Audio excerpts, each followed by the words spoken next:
So today we are speaking with campaigners and climate activists in Ukraine. Thank you, Julia. Thank you, Kostadin, for joining us at such difficult situation and times for Ukraine. I would like to start in asking you, how's things going right now in the Ukraine? I'm in Poltava now. It's a city between Kyiv and Kharkiv. Now it's kind of silent and calm here, but of course we are all preparing maybe to something worse. And there are a lot of people, thousands of people from Kharkiv, which are under bombing all of these days. And my friends, my colleagues told me that they want to destroy the city completely. So we are volunteering, actually. We are trying to do our best in this situation to find, as for me, I try to find my place, even not as an environmental activist now, but just another type of activism to support my country. And a lot of people are very united now. Very much. Yeah, and I'm originally I'm based in Kyiv, and our organization is based in Kyiv, and I woke up at 5:10, 5:20 a.m. on the first day, on the 21st of February, because we heard, my girlfriend and we heard bombs. And we decided on the first day to move to other region outside of Kyiv, because we understood what's been happening, and this is a full-scale war. So currently I'm in relatively safe place, but we don't know what will happen even today, but also tomorrow and the day after. And what has been happening, so basically there are fierce fighting in the capital, around Kyiv, in eastern Ukraine, in Donbas region, around Kharkiv, Sumy, Chernihiv, Mariupol, Kherson. So basically it's the north of Ukraine, south of Ukraine, east of Ukraine. So basically the biggest towns are now under constant shellings and bombing from Russian forces. The evidence is that they are deliberate, so they are deliberately shelling residential areas, critical infrastructure facilities, and for now, the latest data I saw that more than 2,000 people were killed because of that. So this is we are living currently in a full-scale war against Russia. So and we are also like a civil society. We are trying to understand what we can do, and what I am focusing on is the topics of energy security and energy topic as a whole, because we have what will become of Ukrainian energy system, which is now operating in isolated mode. The discussion and the problem and the huge danger of nuclear, because Russians seized the Chernobyl nuclear power plant, they are controlling the Zaporizhia nuclear power plant, plus this big topic of banning Russian fossil fuels, oil, gas, coal, because really this is what fueling this war, this money coming from buying Russian fossils. How people are reacting in this situation? I guess that someone living in this situation, in this kind of war, probably feels is afraid every single day about what will happen in the next day or in the next minute. Are you afraid of living in these current places that you are? And how about your families?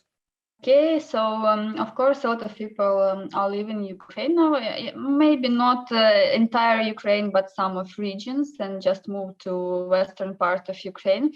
As I'm situated in the eastern central part. First few days I was scared too. It was hard emotionally, and I have a small daughter, so of course I care about her life. And as I have a lot of contacts in all around the globe, a lot of my colleagues and friends call me and tell me, come to my country, from Brazil to Estonia, from France to Poland. But as for me, I decided to stay here because I feel that here is my place and I need to be here now. Even it's dangerous, but everyone decides for itself, of course. And my team is here. I mean, Poltava's team is in Poltava, so I need to care about our organization also. And we try to call all governments and all companies and financial institutions to divest and end all trade with Russia, and ban Russian gas, oil, and to stop have any relation with this country and to support Ukraine in this case. I would say that situation also like has a double, because on one hand, okay, I heard the bombings and I got scared, and I think this a normal reaction when you hear like bombs, like the sound of the bombs. But and we have like the latest estimate is that like 1.5 million people left Ukraine to the west, to the European countries. But on the other hand, we see there's also like mobilization of society, like people are standing together with each other, like trying to help each other, trying to mobilize. So we have people who are real heroes on the front line, so who are defending the country, but we have people in other regions that are helping, be it media work, be it financially, be it other components that also like create this feeling of togetherness. And what I also saw, like 100,000 people, Ukrainians from abroad, men came to Ukraine also to fight against Russia. So this is like some people, of course, are scared, and mainly like people with small children that are trying to evacuate to a safe place. But also we have this mobilization of actually everybody that I know are trying to contribute in some way, because not all people are like equipped to be like a fighter with a gun and like actually going to war, but trying to find these spheres where you are the most useful, where your knowledge and skills and contacts are the most useful. This is what I'm seeing around myself and around Ukraine right now. Do you feel that other countries are doing much to help your own country? Of course, we have seen on last Thursday that the International Energy Agency published a plan to limit the dependence on Russian oil and gas. Of course, here in the UK also, there are some companies and local authorities that they have imposed sanctions on Russian oil and gas companies. How do you feel about all these things? I know that Europe still has a huge import of Russian gas each day, and it does not stopping. And we feel very strange and sad about it, because each dollar from this import is going to war, to weapons from Russian side, going to bombs, to make bombs, and we are really sad about it. I think, of course, governments trying to do something to stop Russia, but as we see, it's not enough, because cities are still bombing, cities are still damaging, and I think each company, each big company, they should think now and really make a huge divestment from Surgut, Neftegas, from Lukoil, from Russian coal companies, from Rosneft, from Gazprom, from Transneft, and others Russian companies which supported this damaging and this very this war. And I also think that like the sanctions that have been imposed are good. Like I know the European Union and how they are like sometimes very slow in reacting to something. So the sanctions that were imposed, they're extraordinary for the standards of European Union of the reaction time. But still, I agree completely with Julia that this is not enough. And make no mistake that this war, this Russia's war against Ukraine, is being financed by gas, oil, and coal industries, and Russia has them weaponized. And European countries and other countries in the world, they are very heavily dependent on this fossil fuel. And I think what the miscalculation that was made in the West is that the annexation of Crimea and the start of war in Donbas region 8 years ago must have been the wake-up call for this kind of sanctions. They weren't. So now we also have the situation currently, the war in Ukraine, and this status quo, this practice of, okay, business as usual, okay, we will impose some sanctions, but then we will be buying from Russia like fossil fuels. This is like full-fledged fossil addiction.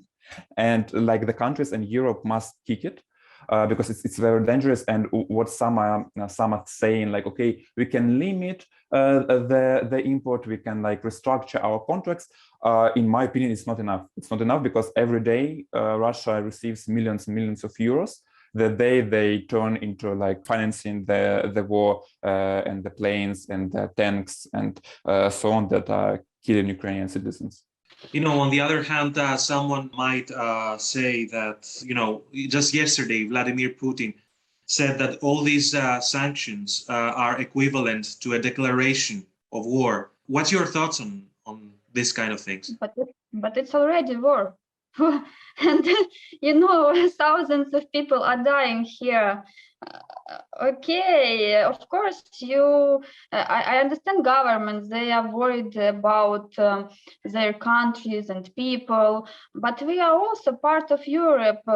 I told that I think it's not fair that we are fighting alone against this big country. I think we need more support because Ukraine is quite important country for Europe as well.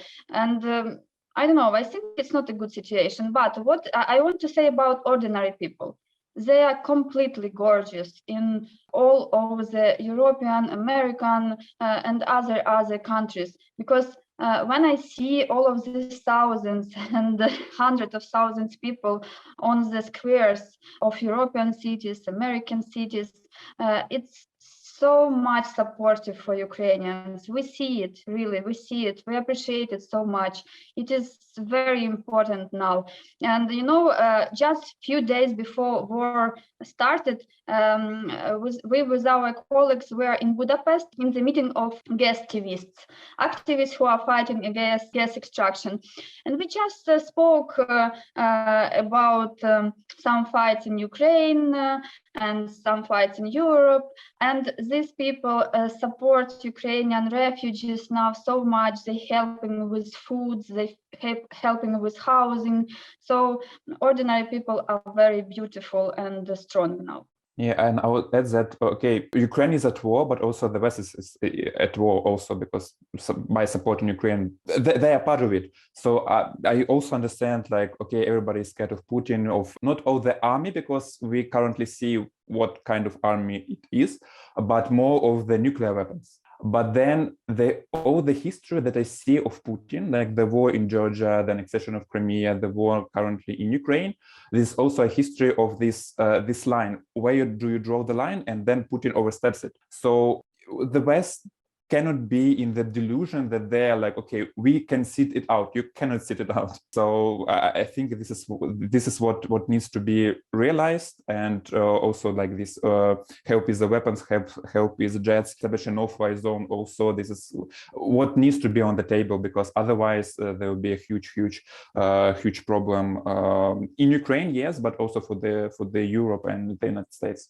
You have joined a call of hundreds of organizations that call on governments to reject and ban the importation of Russian oil and gas.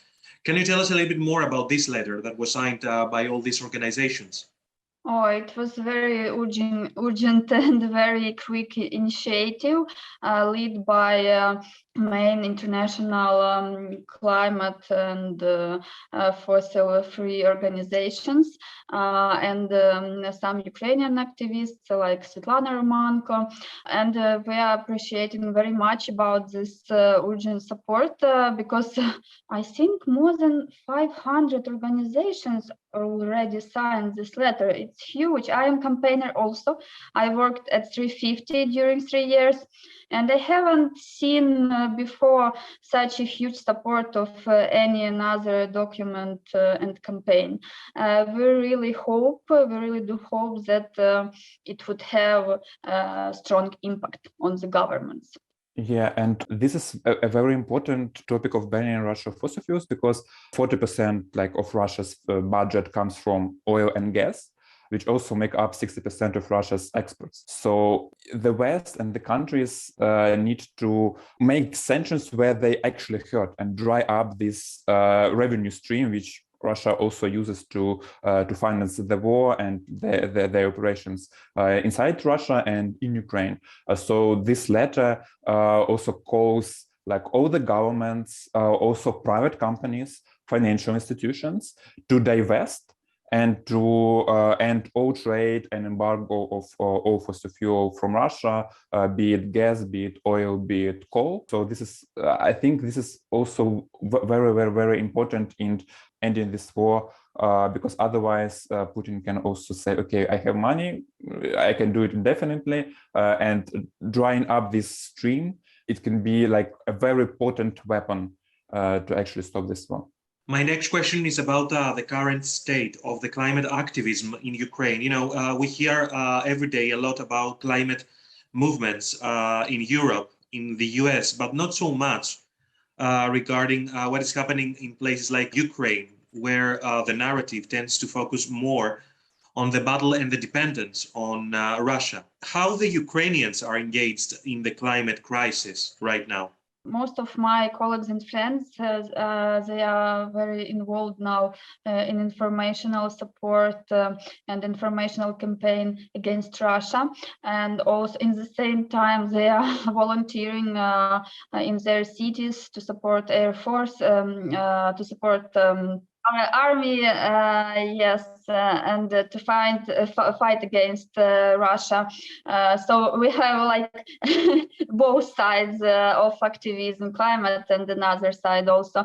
And we are united. We have a joint communication. For example, just I think 2 days ago, there was a joint call with Ministry of Environment. It was a very honest talk with our minister, and we decided to communicate often, to have to bring together different initiatives which Ukrainian NGOs starting during this war, and like be like one front line. And from my side, also add that currently we are all the NGOs actually, like we have so many NGOs in Ukraine working on different topics. We have a vibrant civil society, and what I'm seeing, all the NGOs are trying to mobilize to win the war, to help however they can. So basically what Ecoaction been doing before the war, we focused on matters of energy efficiency, renewables, phasing out of coal, phasing out of nuclear. And now we understand that talking about, okay, let's talk about energy efficiency and renewables, it's not a good time to talk about it. We will talk about it later when we are talking about reconstruction of Ukraine, said that we will use energy efficient technologies, renewable technologies, but it will be later. Now we are focusing on the, first of all, communication part, also talking to you, for example, and writing petitions, writing open letters to governments, to companies like this letter. So to bring this also Ukrainian perspective, because I can imagine that in European countries, there's also a huge hand of Russian propaganda and Russian narratives, what is happening and what has been happening, what is Ukraine, what Ukraine isn't. So we are trying to be also this voice that tries to counter this propaganda from Russian side. Plus, we are also trying to help our ministries of environment, ministers of energy. We are communicating how can we help actually, like maybe disseminate information, maybe help with something, etc. And of course, some colleagues help with humanitarian needs and organize like humanitarian help from different regions to Kyiv, to Kharkiv, to the places that are the most hit for the moment because of the war. Yeah, we just joke with my friends that from one side we are climate activists, from another side we are logists now. Today we are in the 11th day of this war, and I'm just wondering, have you ever thought that probably you might be forced to leave your own country amid this situation just to protect yourselves? Oh, but you know, Europe is not so much flexible for all of these millions of Ukrainians. And as for me, I don't want so much to be a refugee. I love my country. I love my land. And I want to live here. Actually, we are used to live in very independent country. Now I realized how much freedom we had in the past, and we still have to be yourself and to make your activism, to do your actions. It is very important for Ukrainians. That's why actually we are fighting so much now, because the situation in Russia is completely different. I would say that in some even European countries, the situation is completely different than in Ukraine with freedom. So we are very lucky people. That's why we are fighting so much now. I don't want to think even about it because it's very hard. It's for me personally. I don't judge another people because really I see now that people try to find their place and to help Ukraine from different places, from Ukraine, from other countries. It is very important, and in the future it will be even more important. But for me, I want to stay here, and maybe only if we will lost our independence, I will move somewhere. Not maybe, and definitely I will move, because in another case, I will die here. They will kill such people as me. I'm sure they will kill such people as me, as my daughter, as my relatives. But to prevent this situation, we need to stay here. We need to stay to support our country. We need to be strong emotionally as well, and psychologically to be strong. And we need stand against this war and this army. And truth be told, I was thinking about like maybe leaving Ukraine on the first day, because it was like a very intense day. But now I see that I don't think about it. I'm sure that I will be staying in Ukraine and trying to help from inside of Ukraine. Plus also for me right now, it's very difficult to imagine the situation. Like Ukraine is the biggest country in Europe, like bigger than Greece, bigger than United Kingdom, bigger than Germany, etc. And I don't think that the Russians actually have the resources to occupy all the towns, all the cities, and actually even the towns that they are now currently temporarily occupying in southern Ukraine. You see every day there are pro-Ukrainian demonstrations forcing Russian forces to take a step back. So I don't see, even from a logistics perspective and even from human resources perspective, that Russia can actually control Ukraine. Okay, they can do something to Kyiv in the worst case scenario, but still Ukraine is independent. We have regions, we have like our defenses in the regions, and people will continue to fight. So for now, I cannot even imagine the situation where like Ukraine will be subjugated, because it's so Russia doesn't have resources for it, like in my view, in practical view. But also I think that I'm more useful being staying in Ukraine and being in Ukraine and communicating from Ukraine. Julia and Konstantin, thank you very, very much for your time. It was really a pleasure to you. Wishing you all the best in this current situation. I know it is extremely difficult. Thank you very much for this discussion. It was really, intriguing and interesting to hear from all of you.